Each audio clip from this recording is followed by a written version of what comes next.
সাংবাদিকদের দায়িত্ব সমালোচনা করা, ঠিক আছে, কিন্তু প্রশংসা করাও তাদের দায়িত্ব, এটা আমার মনে রাখতে হবে।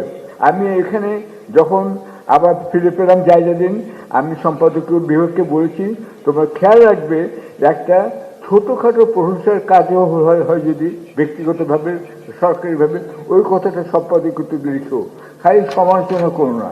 সাংবাদিকদের দায়িত্ব কিন্তু প্রশংসা এবং সমালোচনা দুটো করাই উচিত। এখন আমি একজন লোকের কথা বলতে চাই, তিনি হচ্ছেন সিপি স্কট। তিনি গার্ডিয়ান পত্রিকার সম্পাদক ছিলেন এবং সবার কাছে কিন্তু তিনি বিশ্বের সেরা সম্পাদক হিসেবে এখনও বিবেচিত। তার কথাটা আমাদের যেমন লা ইলাহা ইল্লাল্লাহ আছে, তার কথাটা সাংবাদিকদের কিন্তু কলেমার মতন। তিনি বলে গিয়েছেন একটা কথা, opinion is free but facts are sacred. অর্থাৎ আপনি যে কোনো মতামত দিতে পারেন, কিন্তু ফ্যাক্টস যখন দিবেন তখন একটা অ্যাবসলিউট কারেক্ট হতে হবে। প্রত্যেকটা সাংবাদিকদের সেটা মনে রাখতে হবে। আমি আমার পত্রিকার আমার নতুন করে সবাইকে শেখাতে হচ্ছে, opinion is free but facts are sacred. এটা সিপি স্কট বলেছিলেন।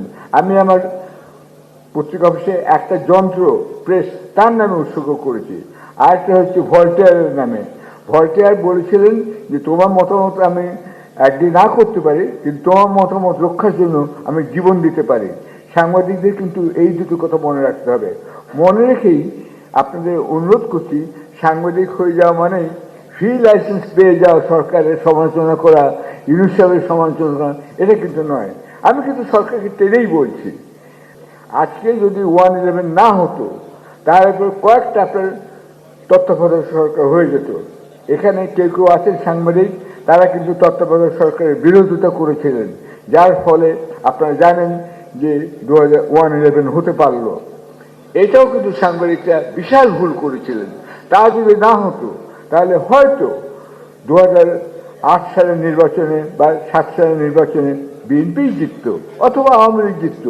কিন্তু যা খালেদা জিয়ার যে অবদান, এটা আপনাদের অনেক কিছু মনে রাখতে হবে।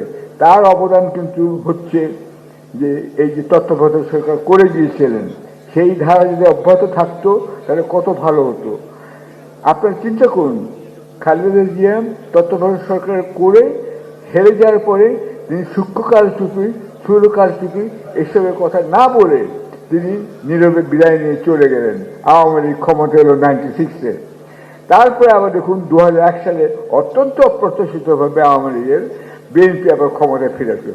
এই যে চেঞ্জ অফ গভর্নমেন্ট হচ্ছিল, আপনার 3টা তত্ত্বাবধায়ক সরকার আন্দোলনের নির্বাচন হলো, এই ধারাটা যারা বন্ধ করলেন তারা জানেন, এবং তাদেরকে আমি এখনো বুঝতে অনুরোধ করছি যে এইটা যেন না হয়।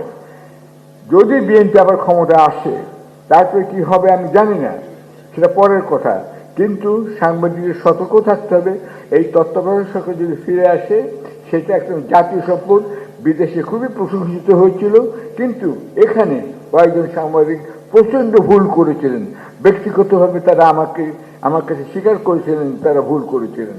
এই ভুল যেন আর না হয়। সাংবাদিক মানেই কিন্তু যে আপনি একজন সৎ মানুষ তা কিন্তু নয়, অথবা আপনি নির্ভুল মানুষ তা কিন্তু নয়। আমার নিজের জীবনে ভুল হয়েছে, আপনাদের প্রত্যেকের জীবনে ভুল হবে, এটা কিন্তু হতেই পারে, কিন্তু সেটা স্বীকারও করতে হবে এবং যাতে ওই ভুল আবার না হয় সেই পথে দেখতে হবে।